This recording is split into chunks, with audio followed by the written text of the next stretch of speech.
지금 선진국들이 모두 입을 다물고 있는 폭탄이 하나 있습니다. 크기가 무려 400조 달러입니다. 감이 안 오시죠? 전 세계가 1년 동안 벌어들이는 모든 돈을 합친 것보다 4배나 큰 금액입니다. 더욱 충격적인 건 이 문제를 모든 정치인들이 알면서도 절대 건드리지 않는다는 겁니다. 왜일까요? 이걸 해결하려고 나섰다간 다음 선거에서 무조건 떨어지기 때문입니다.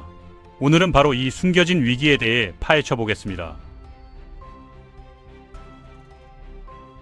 1950년대 미국부터 살펴볼까요? 당시엔 은퇴한 어르신 한 분을 무려 16명의 젊은 직장인들이 함께 부양했습니다. 지금은 어떨까요? 겨우 3명도 안 되는 사람들이 노인 1명을 떠받치고 있습니다. 완전히 뒤집힌 겁니다. 미국이 이 정도라면 다른 나라는 어떨까요? 일본을 보면 더욱 심각합니다. 1995년부터 지금까지 일할 수 있는 연령대 인구가 무려 1,400만 명이나 사라졌습니다. 프랑스는 또 어떻습니까? 국가에서 버는 돈의 14%를 연금 지급에만 쓰고 있습니다. 전 세계에서 손꼽히는 수준입니다. 왜 이런 일이 벌어진 걸까요? 답은 의외로 간단합니다. 연금 제도를 처음 만들었던 그 시절과 지금은 완전히 다른 세상이 됐기 때문입니다. 과거 사람들은 아이를 많이 낳았습니다. 그리고 은퇴한 뒤 오래 살지 못했습니다. 지금은 정반대입니다. 전 세계 사람들이 평균적으로 30년이나 더 오래 살게 됐는데 아이는 거의 낳지 않고 있습니다. 숫자로 보면 더욱 충격적입니다. 2050년이 되면 지구상에 사는 사람 6명 중 1명이 65세 이상 노인이 됩니다. 지금은 11명 중 1명인데 말입니다. 게다가 선진국들 대부분에서 출산율이 대체 출산율 아래로 떨어졌습니다. 대체 출산율이란 인구를 현재 수준으로 유지하는 데 필요한 최소한의 출산율을 말합니다. 그 밑으로 내려갔다는 건 일할 사람은 점점 줄고 세금 낼 사람도 점점 줄고 연금 받아야 할 노인만 점점 늘어난다는 뜻입니다. 여기까지 들으시면 당연히 이런 생각이 드실 겁니다. 그럼 정부가 어떻게든 해결하겠지. 문제는 아무도 손을 대지 않는다는 겁니다. 연금 문제를 해결하려면 국민들에게 3가지 중 하나를 요구해야 하기 때문입니다. 첫째, 더 늦게까지 일하세요. 둘째, 세금 더 많이 내세요. 셋째, 받을 연금 줄일게요. 이 중에서 어느 것도 선거에서 표를 얻어주진 않습니다. 이미 여러 주요 국가들이 이 문제로 흔들거리기 시작했습니다. 수치만 봐도 앞으로 더 악화될 게 분명합니다. 과연 이 연금 위기를 해결할 방법이 있을까요? 만약 해결하지 못하면 어떤 일이 벌어질까요? 혹시 이 문제를 제대로 다루고 있는 나라는 없을까요? 20세기 들어 연금 제도는 최고의 약속이었습니다. 간단하게 말하면 이런 겁니다. 지금 열심히 일하고 국가에 돈을 내면 나중에 늙어서 사회가 여러분을 책임진다는 것입니다. 이 약속이 지켜지려면 계산이 딱 맞아떨어져야 하는데 점점 틀어지고 있습니다. 전 세계 대부분 국가들이 사용하는 방식은 부과 방식입니다. 부과 방식이란 여러분이 오늘 낸 연금이 여러분 이름이 쓰인 금고에 차곡차곡 쌓이는 게 아니라는 뜻입니다. 그 돈은 바로 오늘 은퇴해서 쉬고 계신 어르신들에게 곧바로 지급됩니다. 그럼 나중에 내가 늙으면 어떻게 될까요? 그때는 다음 세대 젊은이들이 일해서 번 돈으로 내 연금을 대신 내줍니다. 쉽게 말하면 세대 간 돌려막기입니다. 2차 세계대전 이후 수십 년간은 이 방식이 정말 잘 작동했습니다. 경제는 계속 성장했고 아이들은 많이 태어났고 일하는 사람들도 넘쳐났기 때문입니다. 1950년 미국만 봐도 지금보다 무려 5배나 많은 젊은이들이 노인 한 분을 함께 부양했습니다. 돈 내는 사람은 엄청나게 많고 돈 받는 사람은 상대적으로 적었던 겁니다. 그런데 지금은 어떻습니까? 이 비율이 완전히 무너졌습니다. 16명이던 게 고작 2.7명으로 떨어진 겁니다. 여기서 하나 더 생각해봐야 할 게 있습니다. 이 숫자에는 여성들이 사회에 진출해 일하기 시작한 것까지 다 포함되어 있다는 겁니다. 그걸 제외하고 보면 실제 변화는 숫자보다 훨씬 더 심각합니다. 2035년이 되면 이 비율이 2.3명까지 떨어질 것으로 예측됩니다. 이런 현상은 한 국가만의 문제가 아닙니다. 유럽 전체, 일본, 한국 모두 똑같습니다. 어떤 국가들은 이미 일하는 사람 2명이 노인 1명을 부양하는 수준까지 왔습니다. 경제학자들은 이를 부양비 위기라고 부릅니다. 부양비 위기란 일하는 사람은 너무 적고 일하지 않는 사람은 너무 많은 상태를 말합니다. 그 결과는 정말 심각합니다.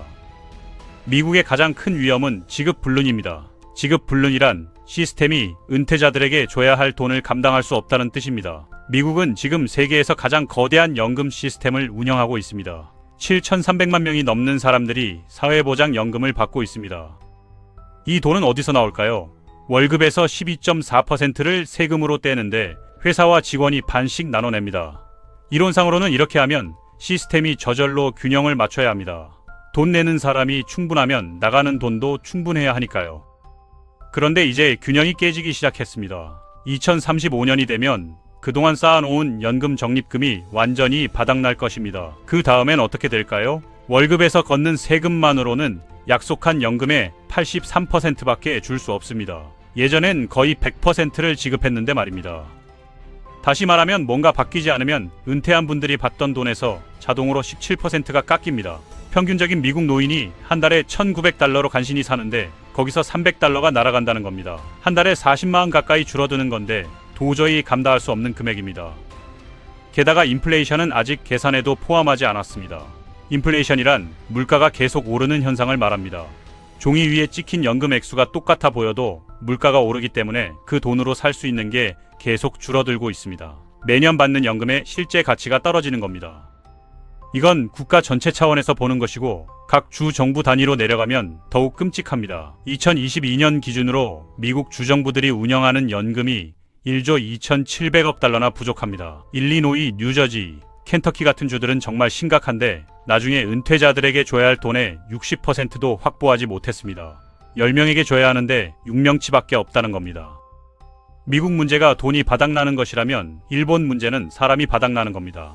일본 국민들 나이를 쭉 늘어놓고 한가운데 있는 사람을 보면 나이가 거의 50세입니다.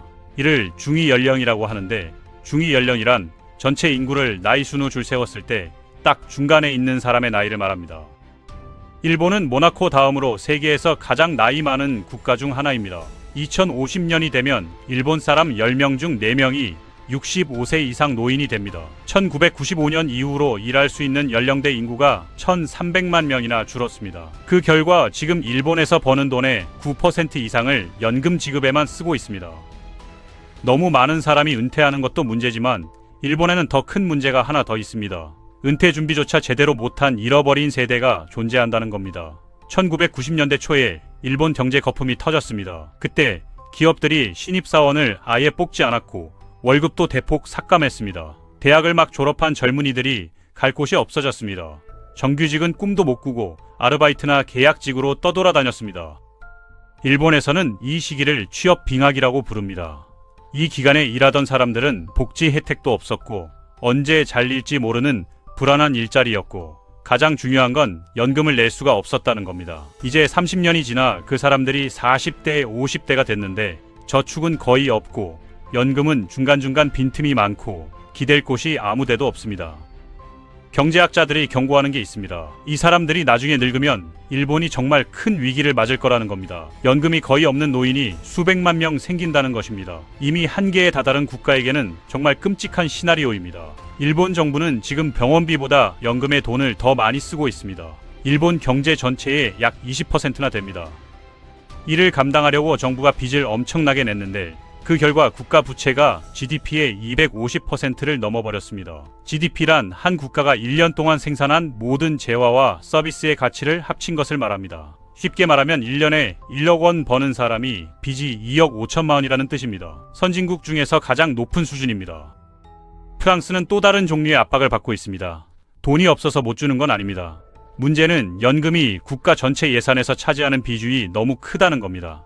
프랑스가 1년에 버는 돈의 14%를 연금 지급에만 쓰고 있습니다. 세계 최고 수준입니다. 이게 무슨 뜻일까요?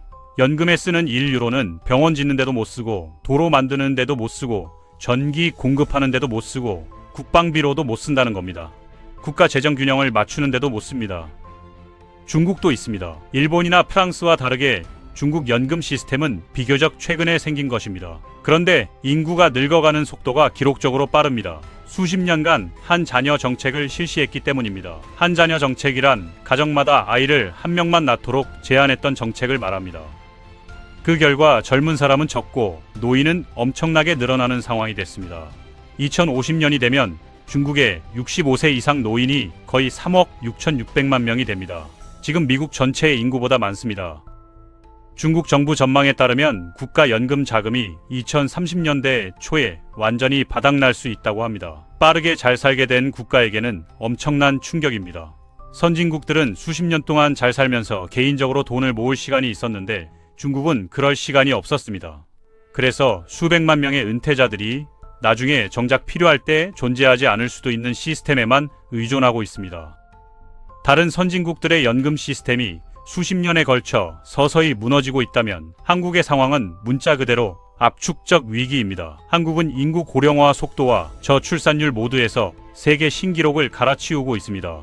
2024년 기준 합계 출산율은 0.7명대까지 떨어져 인구 유지를 위한 대체 출산율 2.1명의 3분의 1 수준에도 미치지 못하고 있습니다. 이런 극단적인 인구 구조는 국민연금 시스템의 근간을 뒤흔들고 있습니다. 지금 추세대로라면 현재 젊은 세대가 연금을 납입하기 시작한 지 불과 수십 년 만인 2055년경에는 연금 적립금이 완전히 바닥날 것으로 예측됩니다. 더 심각한 것은 이 문제가 극심한 세대 간 불공평으로 나타난다는 점입니다. 연금 제도를 설계할 당시에는 현재의 젊은 세대가 과거 세대보다 훨씬 더 오래 그리고 더 많은 금액을 납입해야 하지만 정작 은퇴 후에는 약속된 연금을 제대로 받지 못할 확률이 높습니다. 다시 말해 다음 세대 젊은이들은 지금 은퇴한 세대에 연금을 지급하기 위해 엄청난 세금 부담을 지게 되면서도 자신들의 노후는 스스로 책임져야 하는 이중고에 놓여 있습니다. 이처럼 미래 세대의 희생을 담보로 하는 현행 시스템을 고치기 위한 논의는 수년째 이어지고 있지만 더 내고 덜 받으며 더 늦게라는 고통스러운 개혁안은 어떤 정치인도 선뜻 나서서 추진하기 어려운 정치적 마비 상태에 머물러 있습니다. 이대로라면 한국은 가장 먼저 연금 시스템 붕괴를 경험하는 국가가 될지도 모릅니다. 이 모든 걸 다 합치면 전 세계 상황이 정말 암울합니다. 세계경제포럼이 계산해 본 결과 2050년까지 사람들이 은퇴해서 살아가는 데 필요한 돈과 실제로 모아둔 돈 사이에 400조 달러 차이가 난다고 합니다. 지금 전 세계 경제 규모의 4배나 되는 돈입니다. 연금 문제가 이렇게 명백한데 정부들은 무엇을 하고 있을까요? 솔직히 말하면 거의 손을 놓고 있습니다. 모든 해결책에는 당장의 고통이 따릅니다. 정치인들은 10년, 20년 뒤 문제를 해결한다고 해서 칭찬받지 못합니다. 그래서 서로 의견이 다른 지도자들도 이 문제만큼은 입을 모읍니다. 도널드 트럼프가 올해 초에 이렇게 말했습니다. 사회보장연금은 건드리지 않을 것입니다. 사기 같은 게 있으면 모르겠지만요. 오히려 더 강화할 것입니다. 바이든도 똑같았습니다. 누군가 사회보장이나 의료보험을 깎거나 은퇴 나이를 올리려고 하면 제가 막을 것입니다. 연금을 고치려면 국민들에게 세 가지 중 하나를 요구해야 합니다. 더 오래 일하든지 세금을 더 내든지 받을 돈을 줄이든지 해야 합니다. 이 중에 어떤 것도 선거에서 이기게 해주진 않습니다. 민주주의 국가에서 정치인들은 2년에서 5년 사이만 생각합니다. 그런데 연금은 100년짜리 약속입니다. 정치 시간표와 인구 시간표가 맞지 않는 겁니다. 그래서 모두가 계속 문제를 뒤로 미룹니다. 가장 간단한 해결책 하나를 살펴볼까요? 은퇴 나이를 올리는 겁니다. 경제적으로는 타당합니다.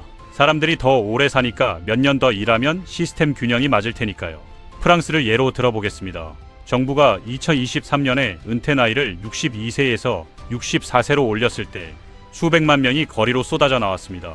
파리에는 쓰레기가 산처럼 쌓였고 파업 때문에 기차와 학교가 다 멈췄고 마크롱 대통령 지지율은 폭락했습니다. 프랑스가 다른 국가보다 연금에 돈을 훨씬 많이 쓰는데도 불구하고 국민들은 이 개혁을 배신으로 받아들였습니다. 힘들게 얻은 권리를 빼앗긴다고 생각한 겁니다. 은퇴 나이 올리기가 이렇게 어려우니까 두 번째 방법은 연금을 줄이는 겁니다. 종이 위에서는 간단합니다. 돈이 부족하면 주는 돈을 줄이면 되니까요. 그런데 실제로는 수백만 노인들을 빈곤층으로 만들 위험이 있습니다. 프랑스에서는 은퇴한 사람 4명 중 1명이 연금만으로 살아갑니다. 일본에서는 노인 5명 중 1명이 이미 상대적 빈곤 상태입니다. 상대적 빈곤이란 그 국가 평균 소득의 절반도 안 되는 수입으로 사는 것을 말합니다. 아주 조금만 깎아도 수십만 명이 빈곤선 아래로 떨어질 수 있습니다. 물가 상승은 상황을 더욱 악화시킵니다. 매년 받는 돈의 실제 가치가 떨어지고 있으니까요. 문제는 또 있습니다. 나이가 많은 유권자들이 투표장에 나올 확률이 가장 높습니다. 그분들이 또 연금 개혁으로 잃을 게 가장 많은 사람들입니다. 그래서 정치인들은 당장의 혜택을 지켜줄 수밖에 없습니다. 나중에 국가 예산이 폭발하더라도 말입니다. 정부가 지출을 줄일 수 없다면 다음 방법은 수입을 늘리는 겁니다. 보통은 젊은 직장인들에게 세금을 더 내라고 합니다. 문제는 월급에서 떼가는 세금을 올리면 집값, 학자금 대출, 물가 상승으로 이미 힘든 젊은 세대가 더욱 힘들어진다는 겁니다. 영국이나 일본 같은 곳에서 젊은이들은 점점 더 의심하고 있습니다. 자기들이 내는 돈을 나중에 돌려받을 수 있을까 하고 말입니다. 세금이 너무 높아지면 젊고 능력 있는 사람들은 그냥 짐을 싸서 다른 국가로 떠나버립니다. 부담이 적은 국가로 가서 더 나은 기회를 찾는 겁니다. 네 번째 방법도 있습니다. 민영화입니다. 민영화란 연금을 정부가 책임지는 게 아니라 개인이 알아서 준비하게 만드는 것을 말합니다. 이론상으로는 이렇게 하면 정부 재정 부담이 장기적으로 줄어듭니다. 칠레가 1981년에 이를 시도했습니다. 국가에서 운영하던 연금을 투자 회사들이 관리하는 개인 계좌로 바꿨습니다. 한동안은 성공한 것처럼 보였습니다. 전 세계에서 칭찬했고 라틴 아메리카와 동유럽 여러 국가가 따라하기도 했습니다. 시간이 지나면서 문제가 나타나기 시작했습니다. 많은 노동자들이 충분히 돈을 넣을 여유가 없었습니다. 게다가 주식 시장이 떨어지면 수익률이 확 떨어졌습니다. 결과적으로 받는 연금이 약속했던 것보다 훨씬 적었습니다. 칠레 국민들이 거리로 나와 시위하고 개혁을 요구했습니다. 결국 칠레 정부가 뒤로 물러서서 최소 금액은 보장해줘야 했습니다. 한때 민간에 맡겼던 시스템을 다시 정부가 책임지게 된 겁니다. 어떤 국가들은 다른 방법을 택했습니다. 호주가 대표적인 사례입니다. 호주는 슈퍼애뉴에이션이라는 독특한 시스템을 운영하고 있습니다. 슈퍼애뉴에이션이란 직장에서 강제로 은퇴 자금을 적립해주는 제도를 말합니다. 작동 방식은 이렇습니다. 고용주가 직원 월급의 일정 비율을 반드시 개인 계좌에 넣어줘야 합니다. 직원들도 자기 돈을 추가로 넣을 수 있고 둘 다 세금을 깎아줘서 저축을 독려합니다. 시간이 지나면서 이 돈이 주식, 채권, 부동산에 투자돼서 큰 돈으로 불어납니다. 그럼 정부 연금은 어떻게 될까요? 호주는 2단계 시스템을 운영합니다. 개인 계좌에 충분히 모은 사람은 정부 연금을 받지 않습니다. 반대로 개인 계좌 잔액이 적은 사람에게는 정부가 일반 세금으로 연금을 보충해 줍니다. 자산 조사를 통해 정말 필요한 사람에게만 지급하는 겁니다. 이 시스템이 30년 넘게 돌아가면서 호주는 세계에서 가장 큰 은퇴 자산을 보유한 국가 중 하나가 됐습니다. 총 4조 달러가 넘습니다. 호주가 1년 동안 버는 돈보다 많은 금액입니다. 더 중요한 건 미국, 일본, 프랑스처럼 정부 연금 고갈 위기가 없다는 겁니다. 고소득층은 자기 돈으로 은퇴 생활을 하고 저소득층만 정부가 지원하니까 정부 부담이 훨씬 적습니다. 물론 완벽하진 않습니다. 세금 감면 혜택이 정부에게 비용이 됩니다. 매년 국가 수입의 1.9%가 날아갑니다. 그 돈은 병원이나 학교에 쓸 수 있었던 것입니다. 또한 고소득층이 세금 감면을 더 많이 받는다는 형평성 문제도 있습니다. 저소득층은 개인 계좌에 충분히 모으지 못해서 여전히 정부 연금이 필요합니다. 그래도 전체적으로 보면 꽤 성공적인 모델입니다. 모든 사람의 연금을 정부가 책임지는 게 아니라 능력 있는 사람은 스스로 준비하고 정말 필요한 사람만 정부가 돕는 방식입니다. 완벽하진 않지만 다른 선진국들이 겪는 심각한 연금 위기는 피하고 있습니다. 결국 모든 선택지가 같은 딜레마로 돌아옵니다. 모두가 연금 개혁이 필요하다는데 동의하지만 아무도 직접 나서려고 하지 않습니다. 문제는 정부가 늦출수록 나중에 필요한 해결책이 더 극단적이 될 수밖에 없다는 겁니다. 그럼 실제로 무언가를 하고 있는 국가가 있을까요? 몇몇 국가는 있습니다. 덴마크를 예로 들어보겠습니다.